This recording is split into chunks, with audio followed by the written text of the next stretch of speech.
Have you ever felt like you were born at the wrong time? Like the world around you was spiraling out of control, and no one would listen to reason? If so, you might find a kindred spirit in one of the most dramatic and misunderstood figures in the Bible, the prophet Jeremiah. Jeremiah's story isn't just ancient history, it's a powerful, timeless tale of courage, heartbreak, and unwavering faith against overwhelming odds. He's often called the weeping prophet, and for good reason. Imagine being given a message from God, a message of urgent warning for the people you love, only to be ignored, ridiculed, and even persecuted for it. That was Jeremiah's life for over 40 years. He lived during one of the most turbulent periods in Judah's history. The once great kingdom was crumbling, caught between the rising empires of Babylon and Egypt. Internally, the nation was plagued by corruption, social injustice, and a drift away from their spiritual roots. King after king made disastrous political choices, and the people turned to empty rituals and idol worship, believing they were safe in the holy city of Jerusalem. Into this chaos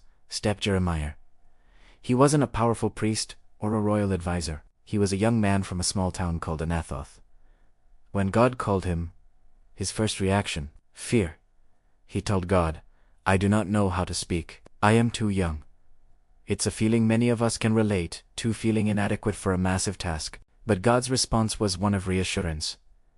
"Do not be afraid of them, for I am with you and will rescue you." God then touched Jeremiah's mouth and said, "I have put my words in your mouth." And what powerful, difficult words they were. Jeremiah's message wasn't one of comfort and easy prosperity. It was a tough love warning. He stood in the temple gates and declared that unless the people changed their ways, truly repented of their injustice and idolatry, Jerusalem and its magnificent temple would be destroyed, just like Shiloh had been generations before. This was blasphemy to the ears of the religious establishment. They saw the temple as their divine insurance policy. How could God allow his own house to be destroyed? Jeremiah was essentially saying their religion had become a hollow shell, a superstitious charm rather than a genuine relationship with God. He called them out for stealing, murdering, and committing adultery, then coming to the temple and chanting, "We are safe." He exposed the hypocrisy of believing that sacred spaces could protect them while their hearts were far from God. As you can imagine, this didn't make him popular. He was arrested, put in stocks, and publicly humiliated. His own family and neighbors from his hometown turned against him. They literally plotted to kill him, to shut him up. This is where we see the deep anguish of Jeremiah. He wasn't a robot, just spewing out divine messages. He was a deeply feeling human being. In his personal writings, what we call his confessions, he cries out to God in raw, unfiltered pain. He curses the day he was born. He accuses God of deceiving him, of overpowering him. He says, "Your word has brought me insult and reproach all day long."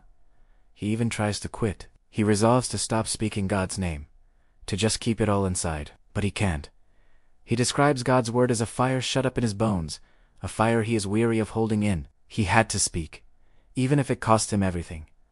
This internal struggle is what makes Jeremiah so relatable. He didn't enjoy being the bearer of bad news. It broke his heart to prophesy the destruction of his own city and the exile of his own people. He wept for them, pleading with them to turn back. His role wasn't just to be a mouthpiece. It was to be a living, breathing symbol of God's own grief over his people's rebellion. One of the most dramatic moments of his ministry involved a clay pot. God told him to buy a potter's flask and take the elders of the city to a valley outside the gates. There, he declared that God would bring a disaster so terrible that the ears of everyone who heard it would tingle. Then, as a powerful visual aid, he smashed the pot on the ground, proclaiming, "So will I smash this nation and this city." This was street theater at its most intense, a symbolic act they couldn't ignore. But they did. King Jehoiakim, in a famous act of defiance, took the scroll containing Jeremiah's prophecies, and as it was read to him, he calmly cut it into pieces with a penknife and threw it into the fire. He literally burned God's word, thinking he could destroy the message by destroying the messenger's scroll. Of course, God simply told Jeremiah to get another scroll and write it all down again, adding even more warnings. As the Babylonian army closed in on Jerusalem, Jeremiah's warnings became more specific and even more treasonous in the eyes of the leaders. He advised them to surrender to Babylon. He said that this was God's judgment and fighting it was futile. Surrender was the only way to survive. For this, he was branded a traitor. He was accused of demoralizing the army and the people. He was arrested and thrown into a cistern, a deep, muddy pit, and left to die. Ewohuldave, if not for the brave intervention of an Ethiopian official named Ebed-Melech. who pleaded with the king to save him. When Jerusalem finally fell in 586 BC, just as Jeremiah had prophesied, it was a cataclysmic event. The city was burned, the temple was leveled, and the people were carried off into exile in Babylon. Jeremiah's words, once dismissed and mocked, had come true in the most devastating way possible. But here's the crucial part of Jeremiah's message, the part that often gets overlooked. His prophecies were not just about destruction, they were also filled with a powerful and enduring hope. He was the prophet who looked beyond the judgment to a future restoration. He spoke of a time when God would bring his people back from exile, when he would rebuild their lives and their nation. His most famous prophecy of hope is the promise of a new covenant. He declared that a day was coming when God would make a new agreement with his people, not like the old one they had broken. This time, God would write his law not on stone tablets, but on their hearts. Everyone, from the least to the greatest, would know God personally. He would forgive their wickedness and remember their sins no more. This is an incredible promise of inner transformation and intimate relationship with God, a promise that Christians believe finds its ultimate fulfillment in Jesus.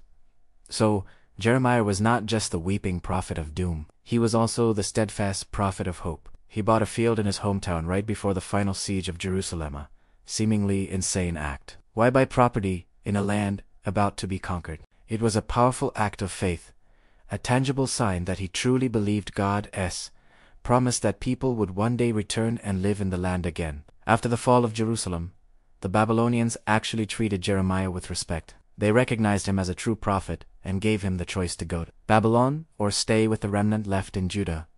He chose to stay with his people, to share in their suffering. But the tragedy wasn't over. The remaining group, against Jeremiah's explicit warning from God, decided to flee to Egypt, and they forced the elderly prophet to go with them. The book ends with Jeremiah, in Egypt, still faithfully delivering God's word, warning them against the very idolatry that led to their destruction in the first place. Jeremiah's story is a testament to the cost of true faithfulness. He reminds us that standing for truth is often a lonely and painful path, but he also shows us the profound strength that comes from a deep, honest relationship with God, even when it's full of questions and complaints. His life demonstrates that hope isn't about ignoring reality. It's about seeing God's promise of restoration beyond the present devastation. His message of turning our hearts to God and finding hope even in our darkest moments is as relevant today as it was over 2,500 years ago. Thank you so much for joining me on this deep dive into the life of Jeremiah. If you found this story as powerful as I do, please hit that like button